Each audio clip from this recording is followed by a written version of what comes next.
heartbeat of Africa. Hakuna Matata. Nongeye kubwikaze kuri Genesis TV. Turacyari mu mugoroba cyangwa se mu mugoroba wa nyuma wo gusoza icyumweru cyo kwibuka abatutsi bazize jenoside muri Mata 1994. Sauti Art Rwanda banyuze ahangaha bagukinnye umukino w'amateka agaragaza u Rwanda mbere ya jenoside yakorewe abatutsi muri 1994 kugeza ubu ngubu aho abanyarwanda bageze kwiyubaka, kwiyomora ibikomere ndetse n'ibindi byinshi bye bitandukanye abanyarwanda bageze. Ngiye tugiye kubana mu cyiciro cya nyuma ni Christian Shema, ariko sindi jyenyine. Byari byose nimba abana bakinnye tugomba kuba dufite n'abantu bakuru bagomba kutuganiriza bakatubwira ese ubundi byagenze gute, habaye iki, urugendo rw'abanyarwanda rugeze he. Ndi kumwe n'abantu bakuru hano, ariko ndahera hirya. Turi kumwe na Dr Eric Ndushabandi, ni umuyobozi wa IRDP. Eric ndagumbuha ikaze. Murakoze kandi muri dukomere twese. Yego. Turi kumwe kandi na mama Maria Yohan, ni umuhanzi w'indirimbo zigiye zitandukanye cyane cyane, ariko muri iki gihe cyo kwibuka afite indirimbo nyinshi zifasha abantu n'ibindi byinshi byo bitandukanye agenda afasha urubyiruko. Turakwakiriye mama. Kandi nawe muri yego. Ntituri kumwe nabo gusa, turi kumwe na Deo Mugenzi, ni umurinzi w'igihango, nawe afite byinshi agomba kutuganiriza nk'urubyiruko ndetse namwe mukurikiye Genesis, kugira ngo twungurane ibitekerezo cyangwa se tumenye n'uburyo amateka yari ameze muri icyo gihe ndetse naho urugendo rw'abanyarwanda rugeze muri iki gihe cy'ubumwe n'ubwiyunge. Deo ikaze. Murakoze cyane. Kandi Murakoze. Yego. Uyu munsi tugiye kuganira mu gice cya nyuma cyacu cy'uyu mugoroba, ni tariki 14 z'ukwa kane. Turi gusoza icyumweru cy'icyunamo cyangwa se icyumweru cyo kwibuka abatutsi bazize jenoside muri Mata 1994. Icyo gihe byari bigoye, ariko ubu biroroshye. Urugamba dusigaje n'urw'urubyiruko, ariko icya mbere ni ubumwe n'ubwiyunge ndetse na ndi umunyarwanda. Tugiye kuganira uruhare rw'abahanzi muri ibyo bibiri, yaba ubumwe n'ubwiyunge mu banyarwanda ndetse na ndi umunyarwanda. Reka duhere kuri mama Maria Yohani, kuko insanganyamatsiko yacu irimo umuhanzi. Nifuje kuguheraho uruhare rw'umuhanzi muri iyi minsi, muri iki gihe, mu gihe cy'imyaka 27 rwabaye uruhe? Ya mu myaka 27 gusa. Mwe mwatangiye yego, kuva dusanze iki gihugu cyaragwiriye n'ishyano, twagerageje kwifatanya n'ababuze ababo. Nkuko nyendo umutwe ko ndi umuhanzi, yego, twakoze uko dushoboye ngo dufata abana mu mugongo, dufata ababyeyi nkatwe, tubabwire ngo nibakomere, kandi byari bikwiye. Ariko muri iki gihe aho tugeze ntabwo dukwiye kubiharirwa. N'abandi bashobora gukora, abato cyane cyane bakwiye kuzamukana nabo impano bayifite. Ubikunda, ibyo akunda kuririmbamo ibyo ari byo byose, yongeremo nuko muri aya mezi cyangwa muri iyi minsi 100 akwiye kuririmba indirimbo yerekeza ku babuze ababo, kwihanganisha abo bangana ndetse n'ababyeyi muri rusange. Yego. Dr Eric, hari umuntu yumvise wenda avuga IRDP ntiyasobanukirwa n'icyo sobanurira gato IRDP, noneho unaduha ishusho y'ubumwe n'ubwiyunge mu banyarwanda kuri iyi nshuro cyangwa kuri iyi saha. Murakoze cyane. Murakoze Genesis TV kudutumira. Nanjye ndihanganisha abanyarwanda, ariko cyane cyane abashyize ku icumu kubw'umwihariko muri ibi bihe. IRDP koko ni ikigo cy'ubushakashatsi n'ubusabane bigamije amahoro. Naho iyo nyito ya IRDP yo ni Institute of Research and Dialogue for Peace, cyangwa se Institut de Recherche et de Dialogue pour la Paix, byose bigatanga IRDP.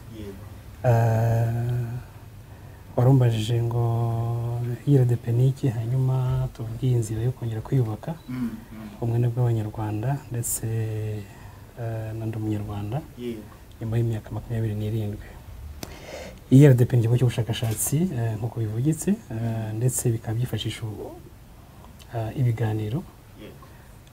Ubushakashatsi ntabwo ari nk'ubwo muri za universite cyangwa se ubwo tuzi buri classical, cyangwa se umuntu yikingiranamo agatekereza akandika nyuma agashira ahagaragara, ahubwo ni ubushakashatsi dukora abo bireba bwaba mu buryo buziguye cyangwa se butaziguye bagira uruhare muri iyo nzira yo gukora ubushakashatsi. Ni urujya n'uruza rero hagati y'umushakashatsi n'abo bireba ndetse kugeza n'abafata ibyemezo. Nicyo twita participatory action research, nicyo nagerageje gusobanura. Icya kabiri bivamo cyangwa se tubivoma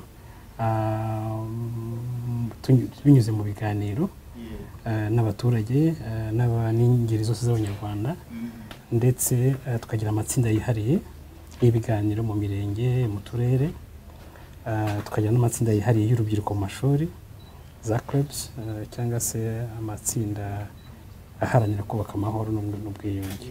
Nubwo buryo dukoresha, ariko ubugeni bukaba bufite umwanya wihariye, ndetse twaba turibuze kugira umwanya yenda wo kwigarukaho.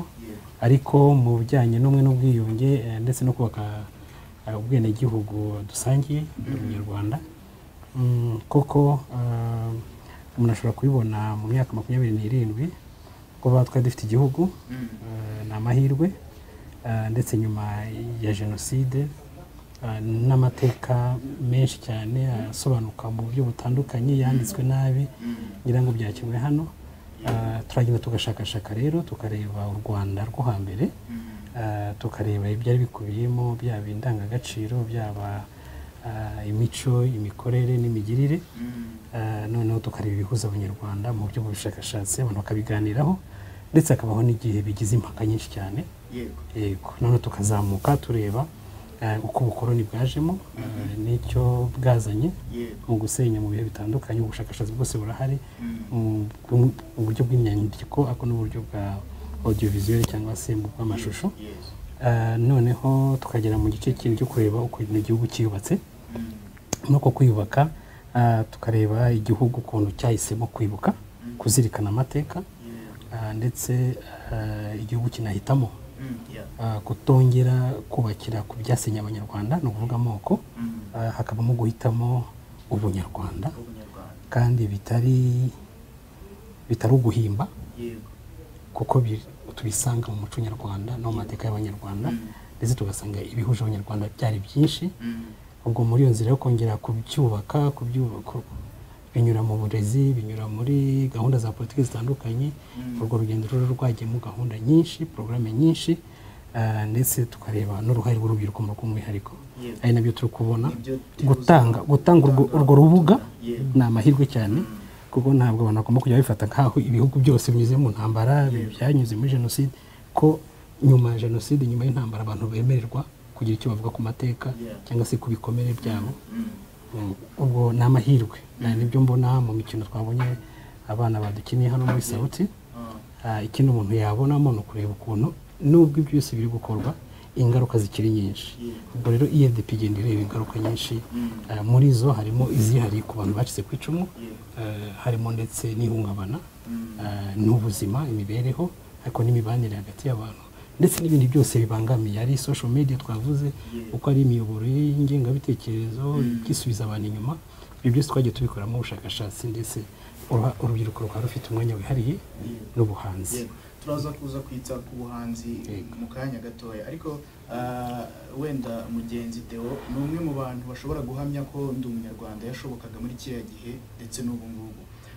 Byagusabye imbaraga zingana iki, cyangwa n'iki cyaguteye kugira ngo ufate abantu bari guhigwa, nawe ubwawe wishyize mu kaga, ibyo ari byo byose nawe bagomba kuguhiga kugira ngo bakwice, kubera abantu ufite izo mbaraga z'icyo gihe zanganaga iki? Byagutwaye imbaraga zingana iki?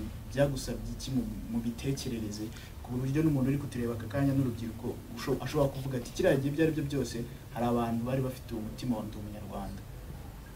Ubundi abanyarwanda bivuga neza ngo intwari ntibura intwaro.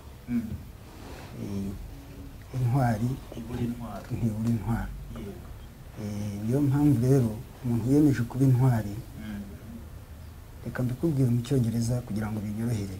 Ni na byiza ko nabonye mukunze ko ari narwo rurimi mwumva cyane. Ubundi baravuga ngo great souls are grown through struggles and storms and seasons of suffering. ni ukuvuga ngo umuntu uzaba igihangange anyura mu mvune za struggle, akanyura mu mihengeri kandi no mu bihe bigoranye byo kubabara. Niyo mpamvu rero ugomba kubabara kugira ngo urengere ibigomba kurengerwa. Iyo uri intwari ugomba kubabara kugira ngo urinde ibigomba kurindwa. Ugomba kubabara kugira ngo utabare ibigomba gutabarwa. Ugomba kubabara kugira ngo ubesheho ibigomba kubaho. Intwari ni bene iyo. Ntabwo ari umuntu ukora ibidasanzwe, ahubwo ni ukuri ibisanzwe mu buryo budasanzwe.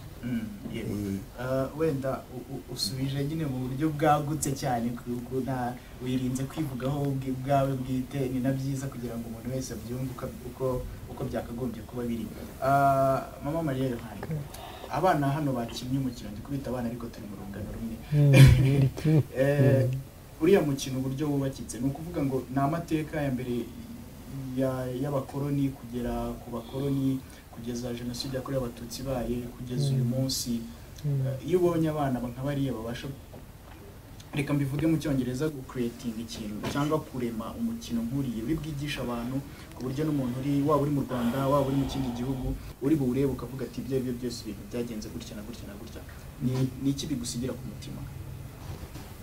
Akoze nsigira ngo birasiga gusa, biranasiga. Ukumva rwose ibyo bakora, ibyo bakoze, kandi dukunda kugendana. Yego. Dukunda guhuriraho twagiye kwibuka, noneho bagakorera igihe cyose tuba turi hano. Yego. Noneho icyo bisiga rero mu muntu n'ibyishimo. Kumva umwana ashobora kuba azi ibyo atarazi ataranavuka, akaba ashoboye kuba yarabishyize mu mutwe we, akumva ari ikintu agomba gufata byonyine, kumva ko ari umunyarwanda. Ikindi cyiza cyabo ni uko bafite inyigisho ndetse ziturenze. Ibyo bavuga n'ibyo bakora ni isomo rikurikira iryo ry'ababyeyi, iryo bakura mu rugo iwabo, ibyo bakura mu rugo, noneho n'ibyo bigishijwe. Ndabaza no gushimira uriya mwana umutoza wabo, kuko ababa hafi ku buryo yabashyizemo ibintu bashobora kumva, bakaba babaye ijwi ry'urubyiruko mu gihugu. Niba hari n'abandi babikora ni byiza, ariko abonzi ni bariya ba Sauti. Ni ijwi ryiza cyane rizamura n'abandi ngo bamenye icyo bakwiye gukora, kandi banamenye gukurikira amateka y'igihugu cyacu. Niki abahanzi bagenzi bawe bari bwigire kuri kuno mukino, cyangwa muri byarimo umuhanzi yigire ku kikuru mukino? Niba hari ushobora gukora nk'ibyo bakora, ni byiza. Niba hari ushoboye kubishyira mu ndirimbo, ni akarusho. Kuko niba bikunda, ariko burya ikintu umuntu icyo ukora bugikunda. Nkanjye nsaziye mu gukunda kuririmba. Noneho niba nawe akunda kuririmba, ashobora ariya magambo, biriya bitekerezo ashobora kubishyira mu ndirimbo, noneho n'abantu bose bakayumva, akajya ku mateleviziyo, akashobora no kurigira ahandi abivuga, ari umuhanzi. Nabyo byagaragara nk'uko natwe tugaragara tutanabikwiye, ndetse kuko tumaze kubyina dusubira iyo. Urakoze. Urakoze. Yego. Dr. Wenda wowe turaza kujya mu bintu by'ubushakashatsi cyane, kuko niyo monde ubamo.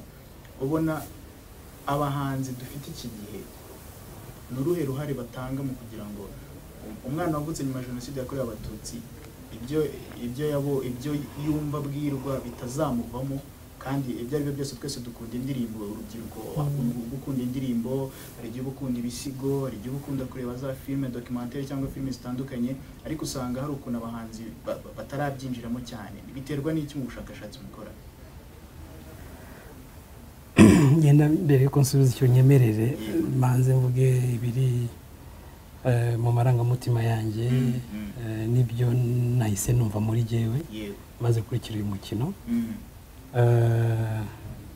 Nari ngiye kwiyaka ibyo wampaye ngo ndi umushakashatsi, nari ngiye kubyiyaka nceceke, kuko nasanze umurimo aba bajene badukoreye usimbura byose umuntu yaba yaranditse n'ibyo yagiye asoma.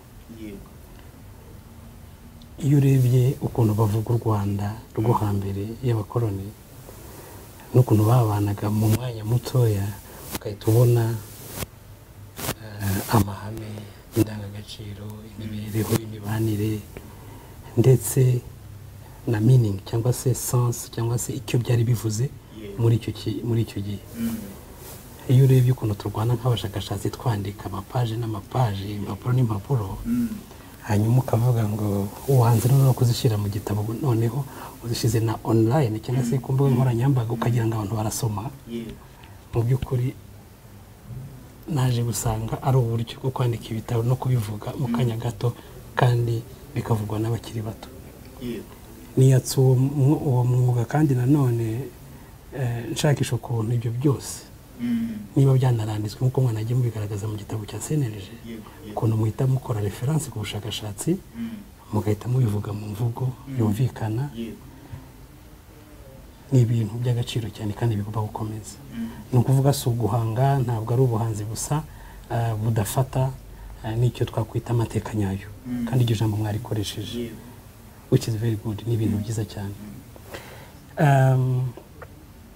Ikindi nabonye muri iyo nzira naje gusanga hari amarangamutima byazanye, binyaka ubwenge, binyaka gutekereza gusa. Ubundi nakaje nk'umushakashatsi nyine ukavuga ati reka nandike nkurikire, ariko iyo binyuze muri ubu buryo umutwe uragenda ukarekura, bigafata imvamutima, bigafata amarangamutima, bivuga ko uba wakozweho. Byombi rero ubuhanzi burabizana, ukongera ukaba umuntu wuzuye, ukagira impuhwe, ukagira empathy cyangwa se ukumva urugendo umuntu ari kunyuramo n'ingaruka byagiye bimugeraho. So nk'umushakashatsi rero warumbajije ibyo byombi, nanjye kuvuga ko ndikuye role, ariko kugira ngo nibaze cyane nyuma y'imyaka 27 icyo ubuhanzi bwafashije mu kongera kubaka umwe bw'Abanyarwanda n'andi Munyarwanda. Nabuze mbwira mama Maria Yohana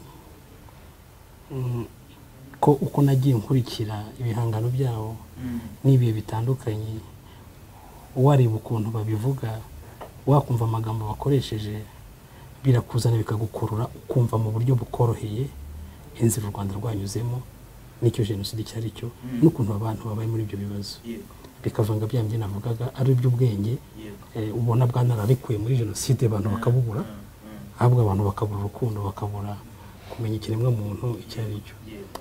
Nasoza mvuga ngo biruzuzanya neza ubushakashatsi n'ubu na art cyangwa se ubugeni n'ubuhanzi. Ikindi navuga nari nkubwiye ngo ndivugira ibyo nabonye n'ibyo numvise muri jewe, naje kureba ingaruka z'ibyo byose ku bana bakiri bato. Ni nabwo amarangamutima wumva koko iyo ubonye ziriya buje, ruriya rumuri rw'icyizere bongeye kwatsa, uhita utekereza ibintu byose byirwa byandikwa n'abo bantu bitwa abashakashatsi, byose ubona byinshi bigamije kuzimya ruriya rumuri rw'icyizere ku bana bakiri bato.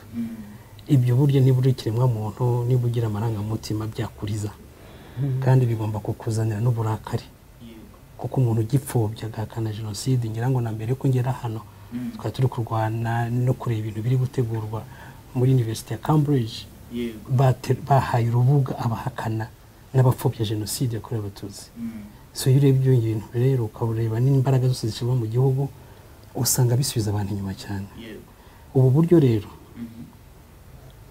burasubiza neza kandi bugaha urubyiruko uruhare mu buryo bworoheye buri wese kwita yumva ukuntu twahangana nabyo. Harimo kuvuga aya mateka mu buryo bworoshye mu isaha imwe, amateka y'abantu bakaba barayazi, ku buryo nyuma yaho imbuga nkoranyambaga buriya buri mwana wese umubwiye ngo ibyo yavugiraga hano abishyire ku mbuga nkoranyambaga burya yabikora, tukaba tugenda dusubiza bwa buryo. Ubwo nari mfashe side cyangwa se urwego rw'ubushakashatsi busenya byose turi gukora, gusubiza abantu mu moko, bagasubiza abantu mu byateye jenoside. Ingingo ya nyuma nibajije kuntu ngira ngo twari twicaranye namubajije, niba ubana n'aba bana iyo bavuye hano ntabwo bagira ihungabana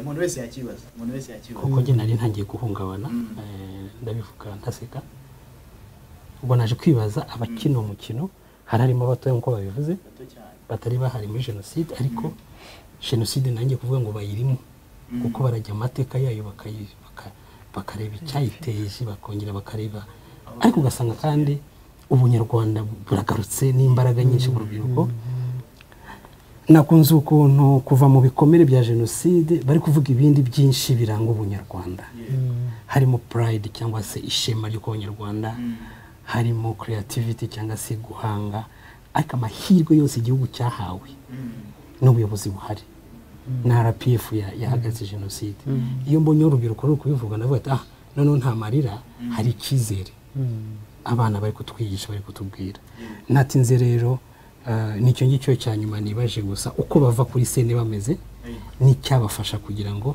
bakomeze kwiyubaka ndetse bivane mu bibazo bya trauma ubwo icyo gihe ni ukureba ukuntu muri bwa buhanzi bwakoreshwa noneho mu gukira icyo gikomere iyo bavuye kuri sene ni ideni nshaka guha Sauti ariko tuzagenda tuganira murakoze cyane Deo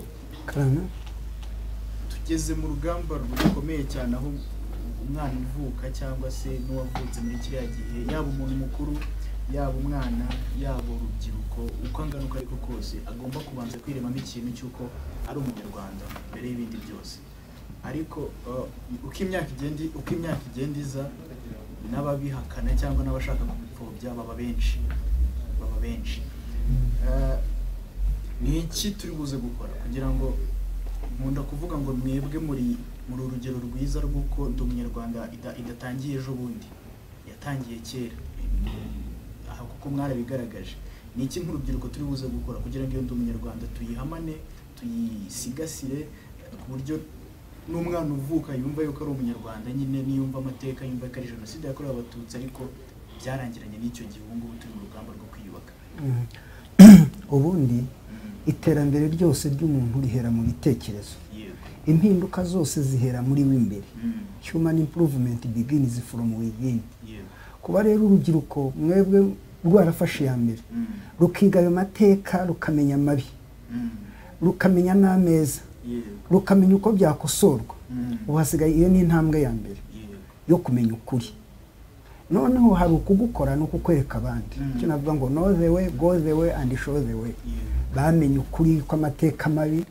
bamenya ukuri kw'amateka meza noneho igisigaye ni ukubishyira mu bikorwa kandi bakitangira no kubyigisha abandi bantu muri ubu buhanzi bwabayeho kuva kera indirimbo za Parimihutu ari yitwaga Kamarampaka hariho ngo Kamarampaka itora pariti zose zifuje hariwe Parimihutu ngo cyetse icyo se mashyaka yandi murashaka iki ngo itora mwisabiye kuri bakozeho nka Ronindi zabaye ngo bamwe baratsikimba bagafureka ngo nyamara birashize urumva ibyo bintu byo gusesereza cyangwa ngo ndebuje igimwendo wa demokarasi ndebuje igimwendo wa Parimihutu urumva rero indirimbo zakoze byinshi mu gusenya kandi indirimbo nanone zikora byinshi mu kubaka urabona hari indirimbo zishobora guhoza umuntu agahora hari indirimbo zishobora gutera umuntu umwete agakora hari indirimbo z'urugamba rwabohoye iki gihugu abana bavuga ngo nubwo wadutera imisumari ikangana n'umusatsi ku mutwe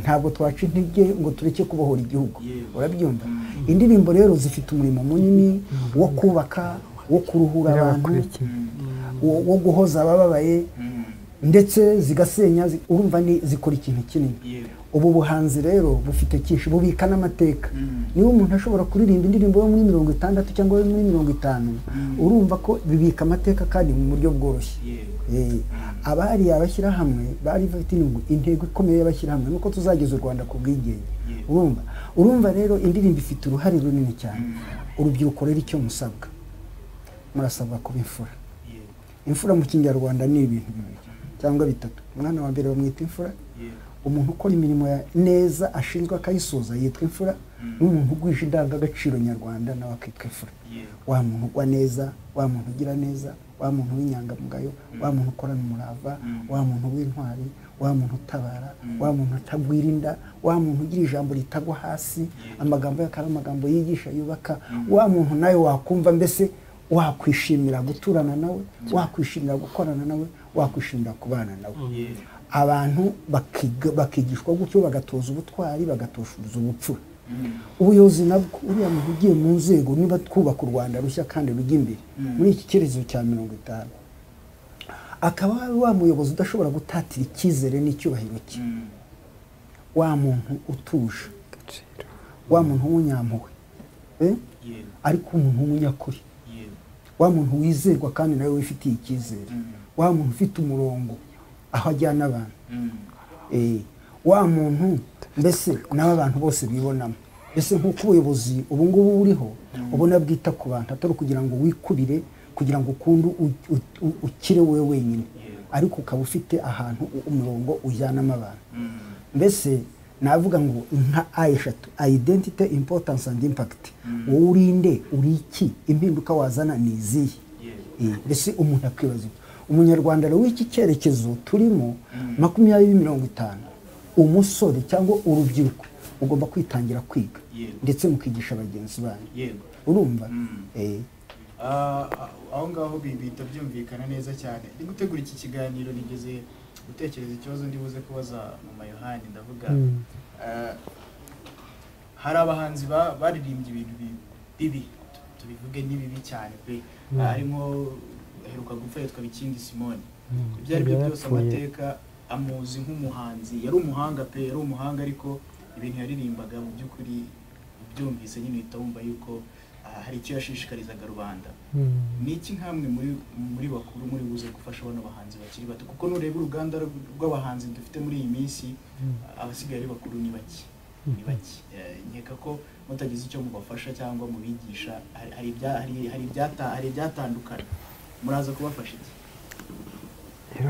Reka twari twarabitangiye, twebwe turi ahantu twaravuye baratwirukanye, urumva ko ari mu buhunzi, twarabyumvaga kandi twe twagiye turi bakuru 60, noneho tukumva ibyo baririmba, natwe tugakora uko dushoboye, tukaririmba izibisenya, tukazinyomoza rwose.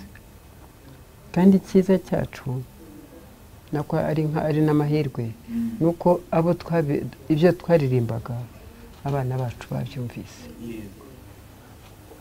Ni nayo mpamvu dore mwumvise abangana nawe ko bahagurutse bakemera guhara ubuto bwabo, bakabutura u Rwanda. Nta kindi. Ubwo ibyo ari byo byose, umuhanzi byakabaye byiza w'iki gihe afatana ziriya ndirimbo akazumva ubu ngubu, kuko ziracyarimo ubwo butumwa. Abenshi baranazikunda. Yego. Ibyo ari byo byose ntabwo iminota dufite ari myinshi, nifuza ko twazongera kugira ikiganiro nk'iki kirambuye, noneho nka kuririmbira. Tugana ku musozo, Dr. hari uburyo urubyiruko, ndashaka kubijyanisha urubyiruko n'ubuhanzi cyangwa n'ubugeni, dufata ikintu cyo kwibuka jenoside yakorewe Abatutsi, akenshi ugasanga wenda ntitubyumva kimwe. Hari ukubwira ati none se ubundi kuki ukabya ibintu, hari ukubwira ati ariko ibi bintu bigomba kuba uko byakagombye. Undi yajya mu buhanzi ugasanga umuhanzi arakubwira ati iki cyumweru ni icyanjye cyo kuruhuka, nta kandi kazi ndi bukore, nta kindi kintu ndi bukore.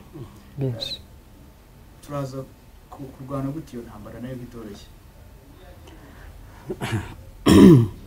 Icyo kibazo ni Kigali, tubanye nabyo, icyo ni icyambere no kubanza kubyemera, kuko aho tuva ni kure. N'impamvu twese tudafite uburyo bumwe bwo kubibona no kubivuga no kubyitabira, nuko nyine tutandukanye, tukaba tunafite n'amateka atandukanye, ariko n'amarangamutima ndetse n'aho tuvoma ibyo twita ubwenge, tukavoma ahantu hatandukanye, ndetse tukavoma n'ahantu hatandukanye. Amarangamutima yacu ni ukuvuga aho twakagombye kuvana indangagaciro, ubwo ni muri za kiliziya n'ahandi, aho naho rimwe na rimwe haratuvanga, ndetse bamwe bakakubwira ati ntubyitabire.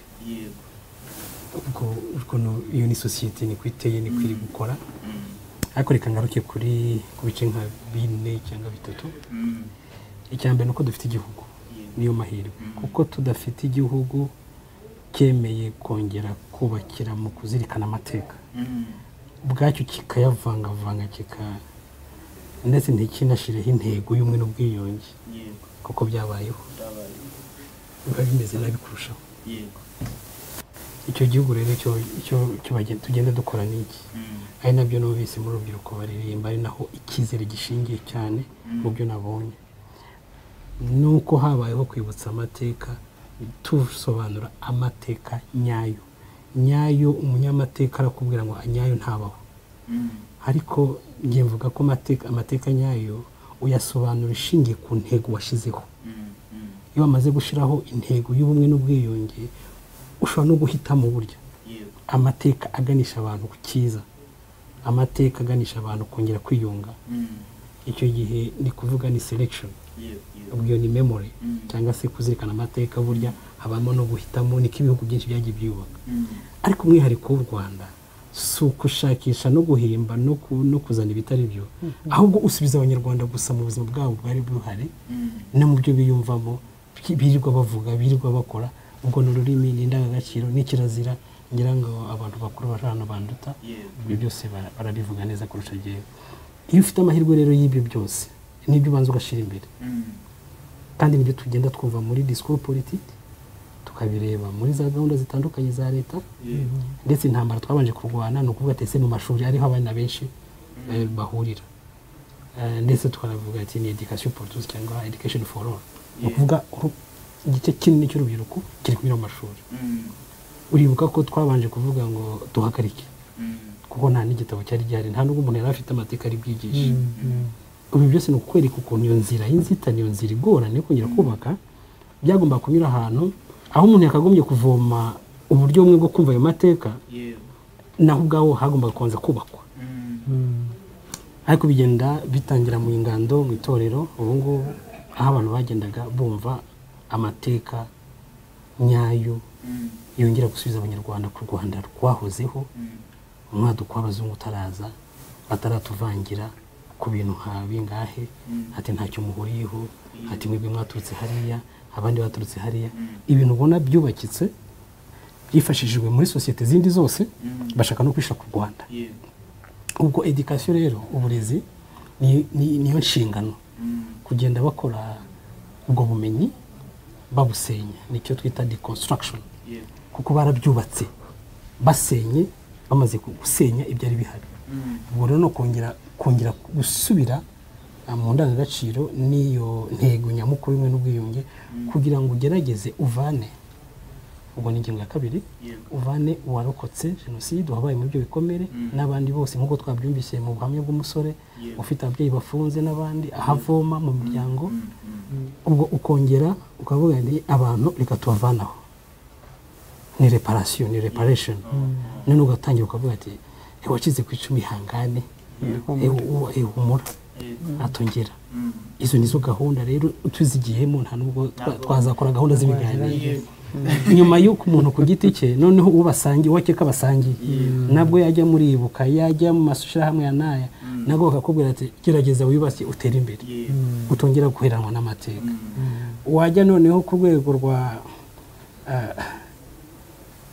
rwaho binyura byose bigusenya nanone hakagiraho amategeko akagiraho za politiki akagiraho n'ibindi bigenda bikubungabunga ku buryo cya kindi wari uvuze cyo kutagira kwibuka kimwe bigenda bigabanuka ahubwo bigana ahantu abantu bumva ariko cyane cyane icyizere cy'aba bana gukoresha ubugeni birimo birafasha mu kuganira kuri ya mateka bagahita bafata umurongo ubwo kwa kwibuka bigenda bitandukana bigenda byegerana ariko urwo rugendo rugomba gusigasirwa cyane cyane tunareba n'imibereho y'abashyize ku icumu ku bw'umwihariko uko bagenda biyubaka yego tugana ku musozo n'iminota ntabwo yoroshye burya ibintu byaryoshye iminota nayiruka yego Deo dusoza ubutumwa uri buhe urubyiruko ubutumwa uri buhe abantu bakuru ubutumwa uri buhe abantu bafite inshingano zo kugira ngo ndi umunyarwanda ishikamye ifate imizi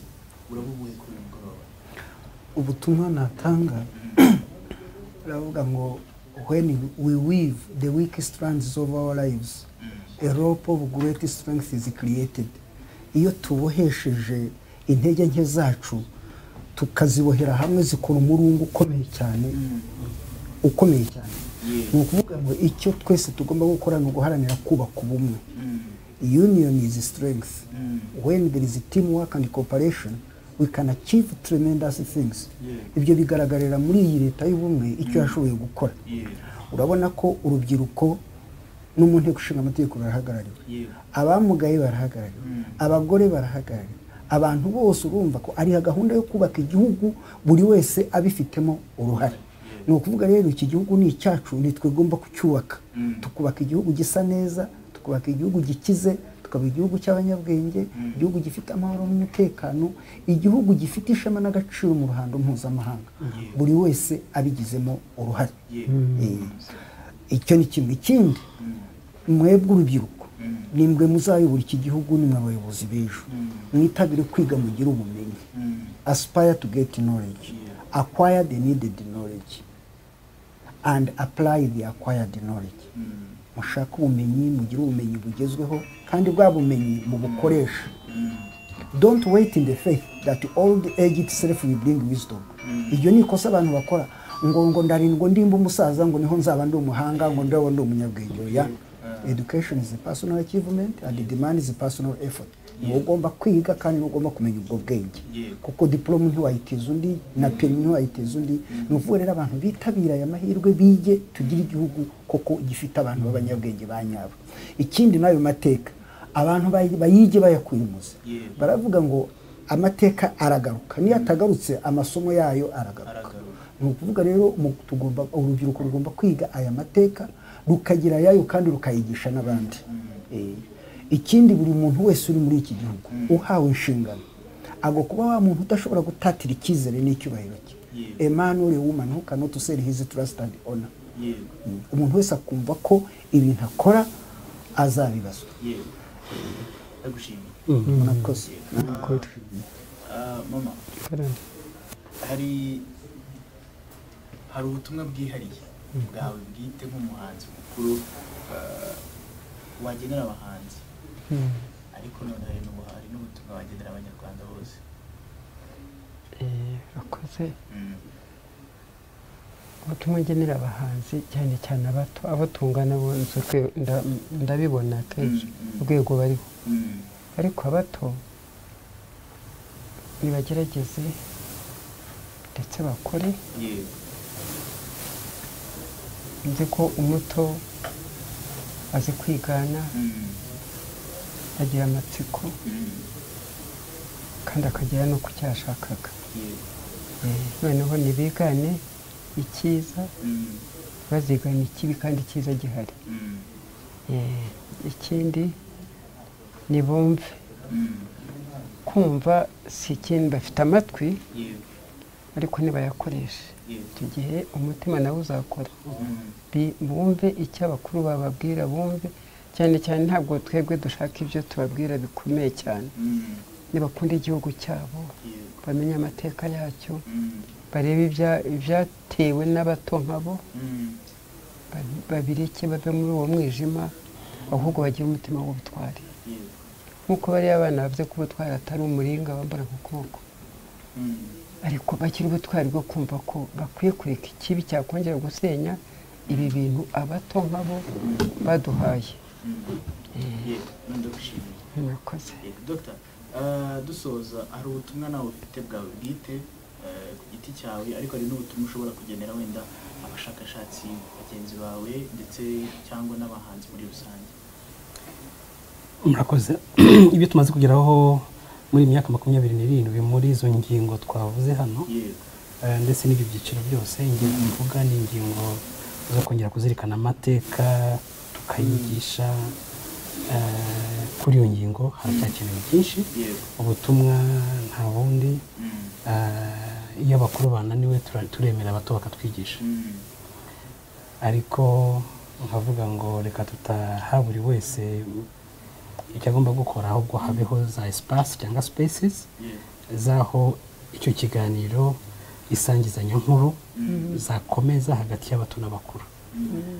kuko ntabwo abana dufite muri iki gihe amahirwe muzehe pasita yavuze igihugu kiri gutanga, ntabwo bigishobotse ko urubyiruko turusiga iruhande, rurahari. Kandi muri ya knowledge yavugaga, urubyiruko ruri gufata knowledge nyinshi kandi bavoma ahantu hatandukanye, ndetse creativity na innovation mu gushaka no kubikoresha. Mu icyo gihe rero muri espace muza challenginga cyangwa se muza abakuru, iyo ni ingingo ya mbere, bikaba mu mashuri ariko bikaba no muri community. Ku bashakashatsi njye navuze ko nshobora gukomeza kwandika za papers n'ibitabo, ariko ngira ngo hari uburyo bworoshye bwo kubisoma no kubivuga no kubyandika.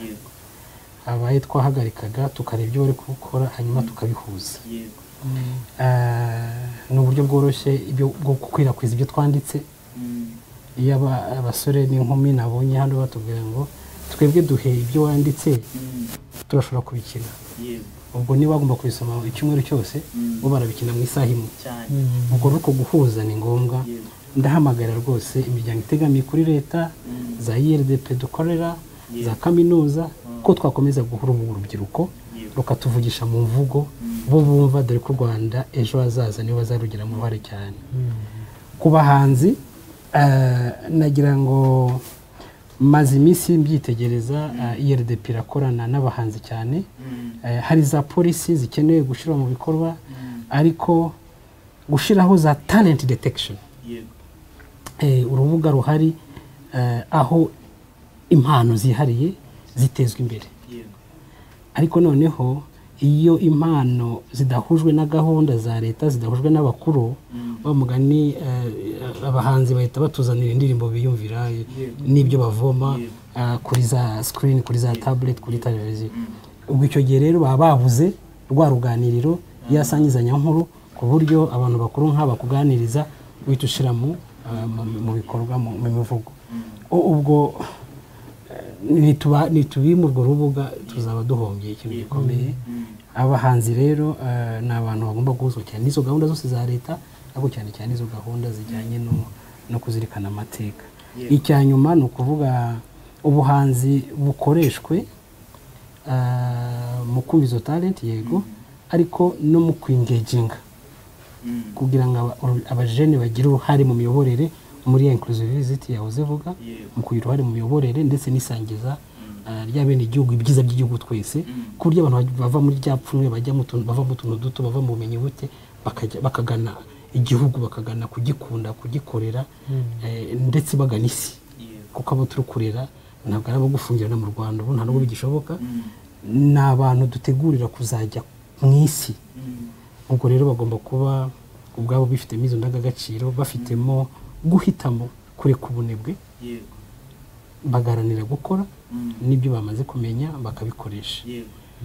Nkaba nifuriza amahoro iki gihugu cyacu binyuze muri izi nzira. Murakoze. Ndabashimiye. Nawe urakoze. Utagifuza ko twazagira ikiganiro Kigali noneho ku buryo amasaha atazadufata. Tuzaza. Ndabashimiye cyane. Reka dusoze natwe umugoroba wacu wo gusoza icyunamo cyangwa se kwibuka ku nshuro ya 27 Jenoside yakorewe Abatutsi muri Mata 1994. Ni icyumweru dushoje, ariko iminsi ijana yo irakomeza, izarangira mu kwa karindwi, ariko tugomba no kubikomeza tukigishanya kugira ngo amateka yacu atazasibangana cyangwa se akagira n'undi uza akayavuga uko abishaka. Nyina ari Christian Shema, ni yari Genesis TV. Dukomeze kubana mu bindi biganiro bikurikira naho utaha. Heartbeat of Africa, hakuna matata.